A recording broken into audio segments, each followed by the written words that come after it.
Hello students, Vande Mataram, जय हिंद, जय भारत, जय श्री राम। आज आप लोगों को क्लास 10 मैथ का जो समांतर श्रेणी का पार्ट 3 है उसके बारे में बताया जाएगा। और ऑलरेडी हमारे जो हैं पार्ट 2 जो हैं प्लेलिस्ट में हो चुके हैं। और आप लोग अगर वीडियो को नहीं देखा है तो आप लोग जा करके प्लेलिस्ट में जा करके उन वीडियो को आप आसानी से देख सकते हैं। उनको हमने ऑलरेडी पहले ही डाल दिया है। अब देखिए, हम बढ़ते हैं। हम क्लास 10 के मैथ की जो समांतर श्रेणी का यानी आज जो तीसरा पार्ट है उसके बारे में आज हम पढ़ते हैं।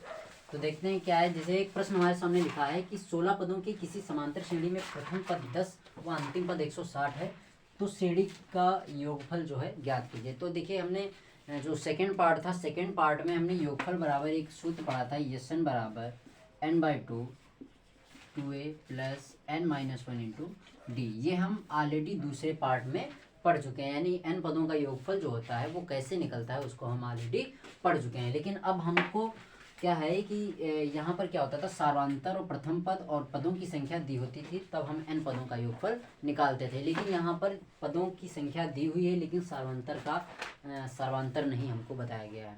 अब क्या होता है, यहाँ पर बताया गया है कि प्रथम पद दिया है, हमारा प्रथम पद दिया है और अंतिम पद दिया है और 16 पद दिए, यानी n बराबर कितना दिया है, 16 दिया है। n बराबर 16 दिया है। तो हमको क्या निकालना है कि इस समांतर श्रेणी जो बनेगी पूरी की पूरी, उसमें योगफल हमको निकालना है। तो सबसे पहले इस सवाल को लगाने से पहले थोड़ा इसका कॉन्सेप्ट हम समझ लेते हैं। कॉन्सेप्ट जब समझ जाएंगे तो आसानी से सवाल हल हो जाएगा। तो कॉन्सेप्ट समझते हैं।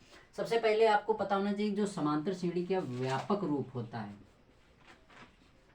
समांतर श्रेणी का जो व्यापक रूप होता है, हम जानते हैं कि पहला पद ए होता है, ए में जब जुड़ता है तो दूसरा पद ए प्लस डी होता है, तीसरा पद जो होता है ए प्लस 2d होता है, इसी प्रकार से ए प्लस 3d होता है और डॉट डॉट डॉट। ये जो हमारा होता है ये व्यापक रूप होता है। जो हमारी समांतर श्रेणी होती है उसका ये व्यापक रूप होता है, आपको पता होना चाहिए। इसके बाद में इसी प्रकार से अंतिम पद जो होता है उसको एल माना जाता है। जो हमारा एल होता है वो अंतिम पद होता है। क्या होता है, अंतिम पद जो होता है उसको हम क्या कहते हैं, एल कहते हैं। और जो हमारा ए होता है ये हमारा होता है प्रथम पद।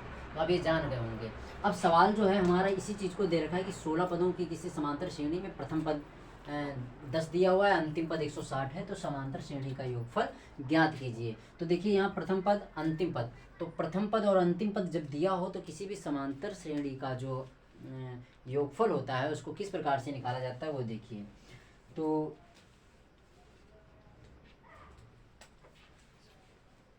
एस बराबर योगफल बराबर सूत्र होता है,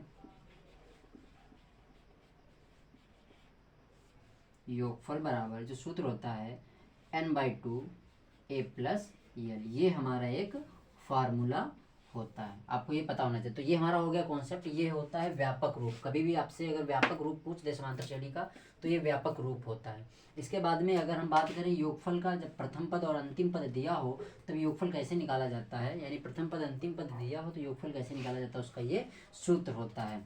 अब आपको हम हल करके दिखाते हैं कि किस तरीके से आपको इसको हल करना है। तो सबसे पहले अगर हल हमको करना पड़ेगा तो हल में सबसे पहले प्रथम पद कितना दिया हुआ है,